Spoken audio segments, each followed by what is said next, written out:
नमस्कार बच्चों, साधना चैनल में आप सबका स्वागत है। बच्चों, हमने उपसर्ग के विषय में विस्तृत चर्चा की थी। उसको स्पष्ट किया था कि उपसर्ग किसी भी शब्द के पहले प्रयुक्त होकर एक नवीन शब्द की रचना कर उसके अर्थ को परिवर्तित करते हैं और ये उपसर्ग शब्दांश होते हैं।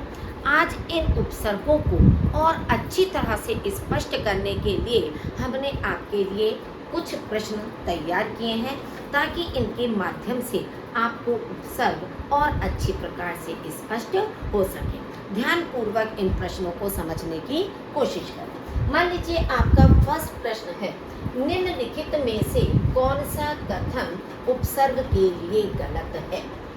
आपका पहला है, मूल शब्दों के आगे जुड़ते हैं। ये भी आपका सही है क्योंकि उपसर्ग हमेशा मूल शब्द के पहले जुड़ते हैं। दूसरा है, नए शब्द बनाने का कार्य करते हैं। उपसर्गों से हम नए शब्द भी बनाते हैं, ये भी हमारा ठीक है।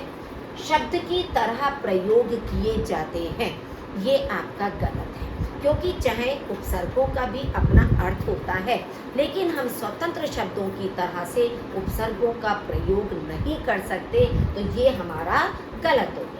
अब क एवं ख दोनों सही है। जब अभी हमने आपसे कहा कि क भी ठीक है और ख भी ठीक है, तो इसका मतलब हमारा उचित ऑप्शन होगा क और ख दोनों सही है, यानी कि घ वाला विकल्प हमारा सही होगा। पर्यावरण शब्द में प्रयुक्त उपसर्ग के लिए कौन सा विकल्प सही है। पहला है आपका अ। अब पर्यावरण में आप देखिए अ उपसर्ग प्रारंभ में नहीं आया है, तो ये हमारा गलत हो गया। प अगर हमने लगा दिया तो पर्यावरण कोई शब्द नहीं होता है, तो इसका मतलब हमारा प भी गलत हो गया है। फिर है परि, परि प्लस आवरण, क्योंकि री और री का ई और आवरण का अ, ई और अ मिलने से या बनता है, तो हमारा सही ऑप्शन होगा परि, यानी कि परि प्लस आवरण पर्यावरण, ई और आ मिलने से या बना है। पर्या, अगर हम पर्या करते तो पर्या कोई उपसर्ग नहीं होता, वर्ण शब्द तो हो सकता था लेकिन पर्या उपसर्ग नहीं होता है, तो इसलिए हमारा उचित विकल्प ग होगा, परि उपसर्ग। फिर है आपका संस्कृत के अव्यय की तरह प्रयोग किए जाने वाले उपसर्ग हैं। अभी हमने आपको पांचों प्रकार के उपसर्ग स्पष्ट किए थे। संस्कृत के, आपके हिंदी के उपसर्ग, उर्दू फारसी के, अंग्रेजी के और संस्कृत के अव्यय। उसमें आपने ध्यान से देखा होगा कि किस किस तरह के उपसर्ग हमारे किस वर्ग के अंतर्गत आते हैं। इसमें है आपका प्रथम बा बे हम। अब बा बे हम आपका उर्दू फारसी के उपसर्ग हैं, जैसे बाकायदा, बेरहम, हमसफर, तो ये आपका गलत हो गया। अध चौ दू, ये आपके हिंदी के उपसर्ग हैं, यानी आधा, चार और बुरा। हेड वाइस सब, ये आपके अंग्रेजी के उपसर्ग हैं। तो आपके संस्कृत के उपसर्ग हैं सह, सम और स्व, ये आपके संस्कृत के अव्यय की तरह प्रयुक्त होते हैं, तो आपका सही विकल्प कौन सा होगा, घ। नेक्स्ट है आपका अधोमुख में कौन सा उपसर्ग प्रयुक्त हुआ है। अधोमुख, अब मुख इसमें मूल शब्द है, यहाँ है आपका अधो। अब आप देखिए अध, अध माने आधा, ये तो हिंदी का उपसर्ग है, ये आपका गलत हो गया क्योंकि अगर हमने अध कर दिया तो ओमुख का कोई अर्थ नहीं होता, तो इसलिए आधा हमारा गलत है। अधा, अधा में हमारा विसर्ग लगा है, विसर्ग का क्योंकि संधि करने पर ओ बन जाता है, तो अधा प्लस मुख ये हमारा सही विकल्प होगा। विसर्ग का क्योंकि ओ बनने पर अधोमुख होगा। अधो हमारा अलग से कोई उपसर्ग नहीं होता है, अधोमुख ये भी कोई उपसर्ग नहीं होता, तो ये दोनों हमारे उपसर्ग नहीं है, ये हिंदी का उपसर्ग है, लेकिन यहाँ पर हमारा ओमुख कोई शब्द नहीं है। सही विकल्प हमारा होगा ख, यानी कि अधा। हम सफर, बखूबी, गैर कानूनी आदि शब्दों में किस तरह के उपसर्गों का प्रयोग हुआ है। हिंदी उपसर्ग हम सफर, बखूबी, ये हिंदी के उपसर्ग नहीं, अपितु ये उर्दू फारसी के उपसर्गों की तरह से ही आपके प्रयोग हुए हैं। संस्कृत उपसर्ग, उर्दू फारसी के उपसर्ग और अंग्रेजी के उपसर्ग, तो ना तो हिंदी के उपसर्ग हैं ये, ना संस्कृत के उपसर्ग हैं, बल्कि ये हमारे उर्दू फारसी के उपसर्ग हैं। गैर कानूनी बखूबी अंग्रेजी में भी आपके इस तरह के उपसर्गों का प्रयोग नहीं किया जाता। तो सही विकल्प हमारा होगा ग। अभ्युदय शब्द में प्रयुक्त उपसर्ग का नाम है। अभ्युदय अगर हम उपसर्ग करते हैं तो भ्युदय शब्द का कोई अर्थ नहीं होता है, तो इसलिए उपसर्ग हमारा गलत है। अब कर दिया तो, लेकिन अब यहाँ पर आधा भा है, अब भी हमारा नहीं हो सकता क्योंकि युदय शब्द भी कोई नहीं होता है, तो अब भी हमारा रॉन्ग हो गया है। आ इसमें नहीं है क्योंकि छोटा आ है, तो आ उपसर्ग भी हमारा नहीं होगा। तो सही उपसर्ग हमारा क्या होगा? अभी, क्योंकि ई और ऊ उपसर्ग मिलने से जो हमारी यण संधि होती है, आपने पढ़ा होगा कि ई के बाद कोई भी असमान स्वर आने पर ई का या हो जाता है, तो इसलिए ई और ऊ असमान स्वर मिलने पर या बन गया, तो हमारा सही विकल्प होगा अभी। नेक्स्ट है आपका उत्तम शब्द में प्रयुक्त उपसर्ग है। उत उपसर्ग लगा के तम माने अंधकार, तो उत्तम आपके में उत आपका सही होगा। उत इसलिए नहीं हो सकता है क्योंकि इसमें हलंत होता है, आधा ता है इसमें, आधे ता का मतलब होता है हलंत होना, ये पूरा ता है, तो पूरे ता वाला उत्तम प्रयुक्त नहीं कर सकते। ऊ अगर हम करते हैं तो तम कोई शब्द नहीं बचता है कि आधे ता का उच्चारण ठीक से नहीं किया जा सकता इस काइटिंग में, और ना ही आपका बड़ा ऊ है, तो आपका ख ग और घ तीनों आपके गलत हैं। आपका सही है उत, जिसमें आपका हलंत लगा है। क्यों? क्योंकि यहाँ पर आपका आधा ता है बीच में। संकल्प शब्द में प्रयुक्त उपसर्ग है सा अगर आप करते हैं तो इसके अनुस्वार का उच्चारण आप कैसे करेंगे? मकल्प कोई शब्द नहीं होता है, तो सा आपका गलत हो गया है। ना ही आपका सम में ये क्योंकि पूरा माँ है, कोई भी आपके स्पर्श व्यंजन पूरे नहीं होते हैं स्वर की सहायता के बिना, तो इसलिए आपका पूरा माँ भी नहीं आएगा। खा माँ के नीचे आपका हलंत है, यानी आपका क्या है? पाफा बाभा माँ जो आपका आता है, माँ में हलंत, माँ का जो हर वर्ग का अंतिम वर्ण अनुस्वार में परिवर्तित हो जाता है, तो ये वाला जो सम है आपका, ये अनुस्वार में परिवर्तित हुआ है, तो आपका सही विकल्प होगा सम। सा भी आपका गलत है क्योंकि यहाँ पर आपका पूरा सा कोई नहीं दिया है, तो आपको ये ध्यान देने योग्य बात है, ये ध्यान देने की आवश्यकता है, क्योंकि अधिकांश गलती आप कहाँ करते हो? जहाँ हलंत या नहीं हलंत है उसमें आप कंफ्यूज होते हैं। ये चीज आपको ध्यान में अच्छी तरह से रखनी है कि इसमें आपका जहाँ हलंत होगा वही आपका इस तरह के उसमें आए। विस्मरण शब्द में प्रयुक्त उपसर्ग है विस। अब यहाँ पर भी आप देखिए कि विस में ये पूरा सा है, यहाँ जबकि आधा सा है, तो ये विस आपका गलत हो गया। विस अगर हम ये आधे हलंत वाला करते हैं, यहाँ पर विस क्योंकि आधा है, तो मरण शब्द के साथ इस तरह से आपका प्रयोग नहीं होगा। आपका वी क्योंकि छोटी ई की मात्रा है, तो ये भी नहीं हो सकता। अब वी क्योंकि स्मरण शब्द आपका होता है, विस्मरण का मतलब होता है भूलना, स्मरण का मतलब होता है याद करना, तो आपको शब्द के अर्थ को भी ध्यान में रखना है कि विस्मरण माने जो चीज़ हम भूल चुके हैं, तो वी उपसर्ग से आपका विस्मरण बनेगा ताकि स्मरण आपका पूरा मूल शब्द बच सके।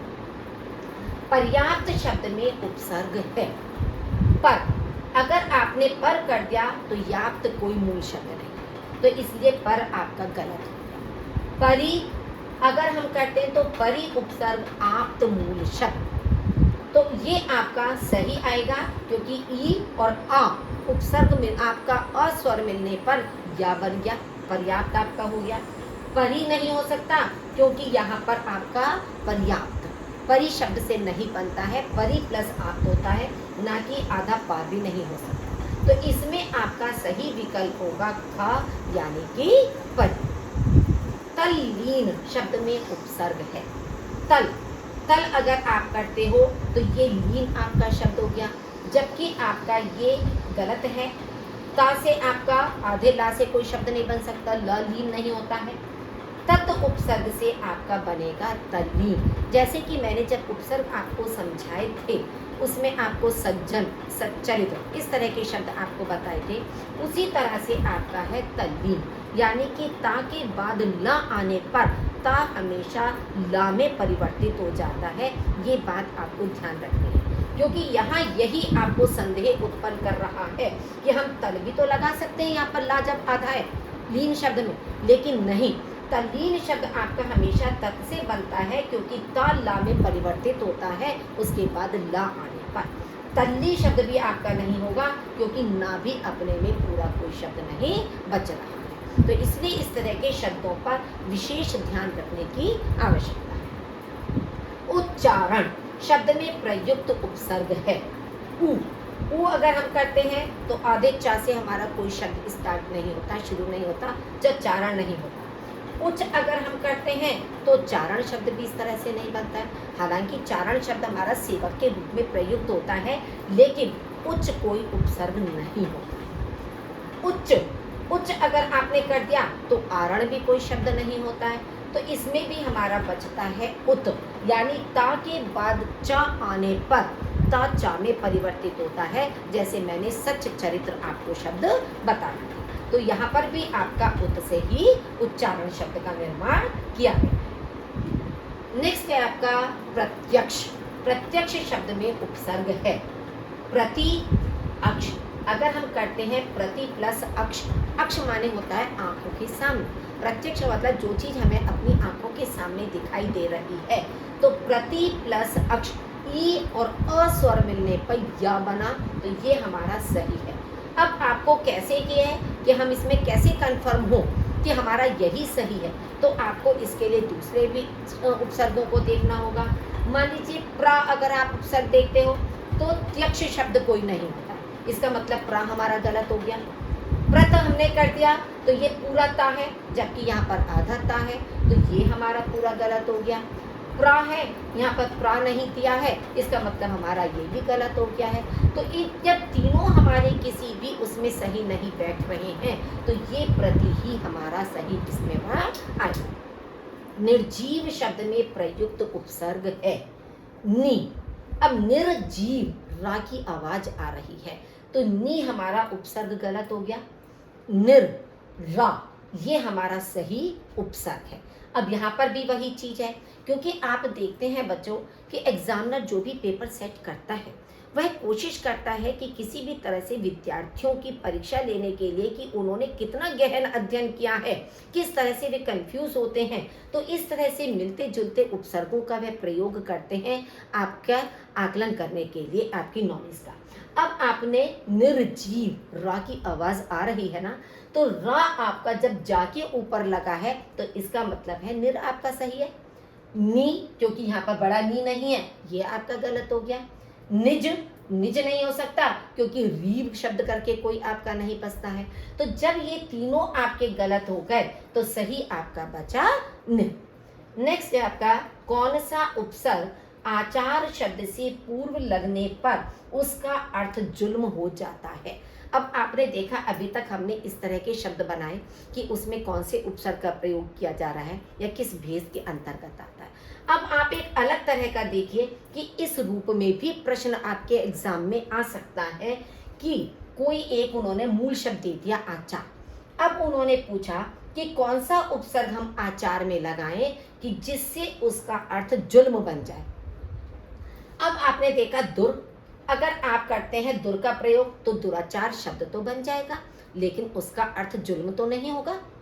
ठीक है, तो दुराचार शब्द बन सकता है लेकिन उसका अर्थ जुल्म नहीं होगा, तो ये हमारा गलत हो गया। फिर आपका है अति। अति अगर हम आचार में लगाते हैं तो अत्याचार बन जाएगा। इसका मतलब अत्याचार का मतलब होता है जुल्म करना किसी के ऊपर, अत्याचार करना, ये हमारा सही है। अब आप जांचने के लिए कि आप सही हैं या नहीं, अन आपने प्रयोग किया, अनाचार शब्द भी बन जाता है, राइट है, लेकिन अनाचार का मतलब भी जुल्म नहीं होता है। निर, निर का आचार में प्रयोग किया तो निराचार, पहली बात तो निराचार कोई शब्द ही नहीं होता है, ठीक है, निराधार होता है, निराचार नहीं होता है।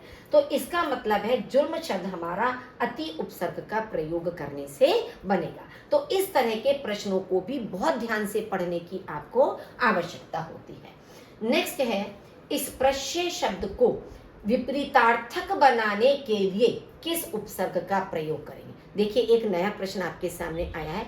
विपरीतार्थक का मतलब होता है विलोम बनाने के लिए। अब आपका स्पृश्य शब्द है, स्पृश्य का शब्द का मतलब होता है छूने से। अब अस्पृश्य, अस्पृश्य कि जो छुआ ना जा सके, निस्पृश्य, कुस्पृश्य, अनुस्पृश्य।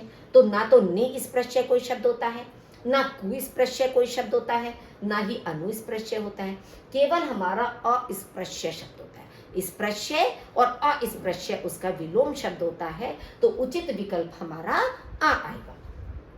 उपसर्ग रहित शब्द है। मान लीजिए ये 4 शब्द आपके दिए हुए हैं, इसमें कौन सा शब्द ऐसा है जिसमें उपसर्ग का प्रयोग नहीं किया गया है? सुरेश, अत्यधिक, विदेश, सुयोग। अब आप देखेंगे सुरेश, सुरेश का मतलब हो गया है सुर और ईश, देवताओं का स्वामी सुरेश आपका बना। तो इसमें सुर आपका कोई उपसर्ग नहीं है, इसका मतलब हमारा सही यही है, उपसर्ग रहित शब्द। अब आप इनको भी देख लीजिए अपने को सही करने के लिए कि हाँ हमारे लिए आंसर ठीक है या नहीं है। अत्यधिक, अति उपसर्ग में अधिक मूल शब्द लगाने पर अत्यधिक बना, तो इसमें अति उपसर्ग हो गया। विदेश, वि उपसर्ग है, देश मूल शब्द हो गया।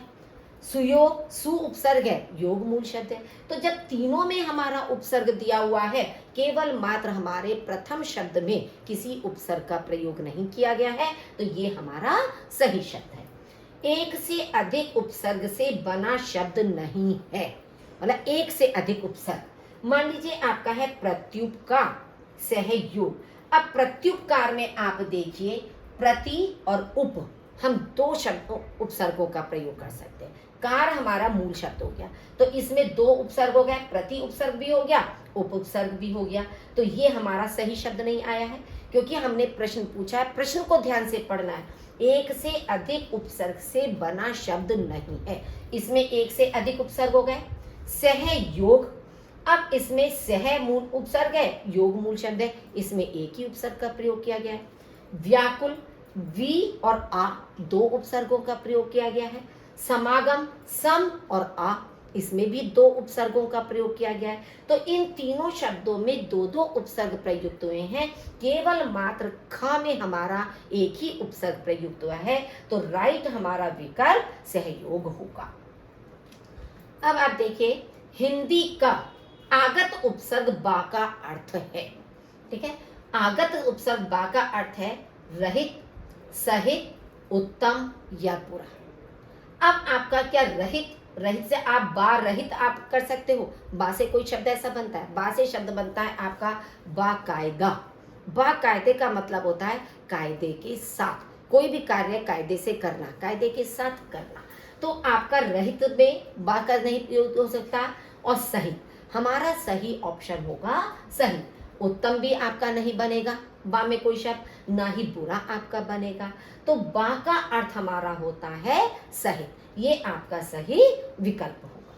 हिंदी का अन उपसर्ग किस अर्थ के लिए प्रयोग होता है? आधा, अन का मतलब आधा नहीं होता है। अन का मतलब कम, कम भी नहीं होता है। अधिक, अन का मतलब अधिक भी नहीं। निषेध, जैसे हम कहते हैं ना अनपढ़, जो पढ़ा लिखा नहीं है। अनदेखा, जिसे हमने नहीं देखा है। तो अन का प्रयोग हमेशा निषेध के अर्थ में ही प्रयुक्त किया जाता है, जैसे अनदेखा, अनपढ़ आदि शब्द आपके, अनहोनी, इस तरह के शब्द आपके इसमें बनते हैं।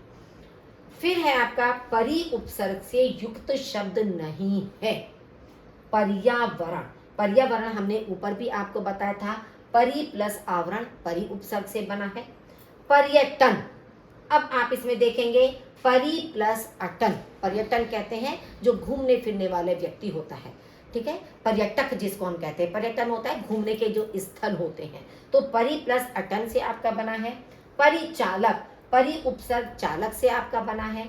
परिंदा, केवल अगर आप इसमें परि अलग कर देते हो तो अनुस्वार भी आपका कहाँ जाएगा, दा आपका कहाँ जाएगा, परिंदा माने पक्षी होता है। तो इसका मतलब इन तीनों में हमारे परि शब्द उपसर्ग का प्रयोग हुआ है, केवल मात्र आपका लास्ट यानी कि घा में परिंदा शब्द आपका परि से नहीं बना है, यही आपका सही विकल्प है। फिर है आपका अनंत शब्द में कौन सा उपसर्ग है?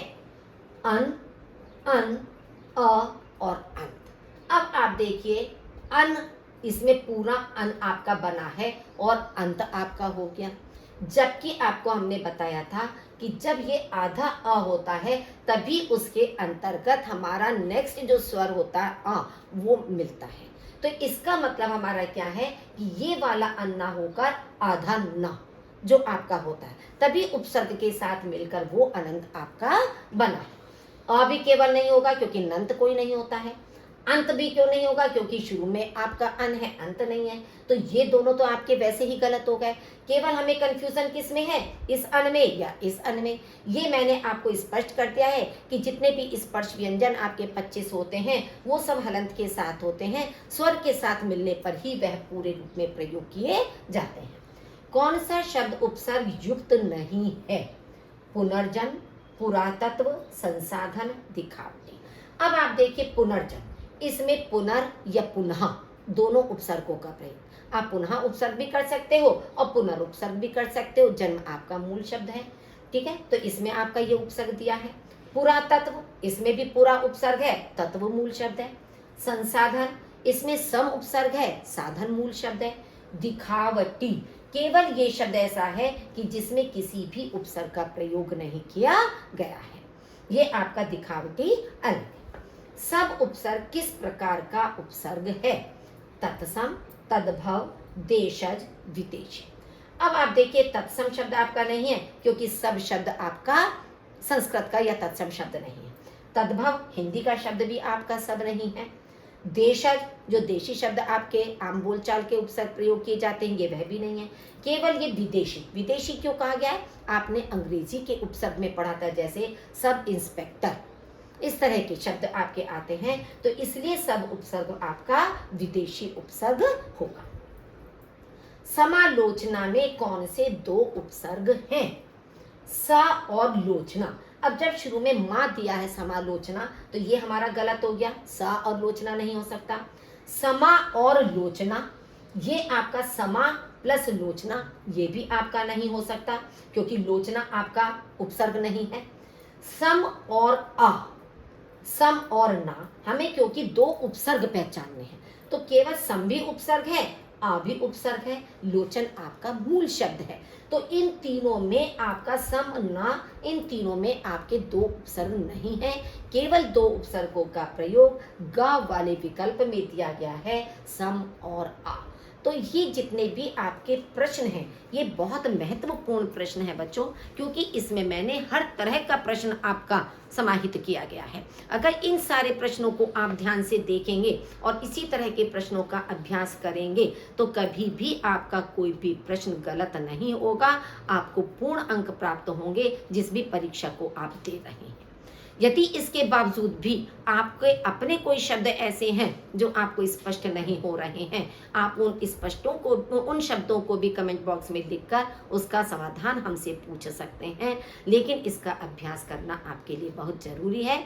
आप इसको लाइक कीजिए, अपने साथियों के लिए शेयर कीजिए, और यदि अभी तक आपने सब्सक्राइब नहीं किया है तो इस चैनल को सब्सक्राइब कर दीजिए, ताकि आगे आने वाले व्याकरण की और आपको पीडीएफ या और जानकारी अधिक से अधिक आपको शीघ्र प्राप्त हो सके। धन्यवाद।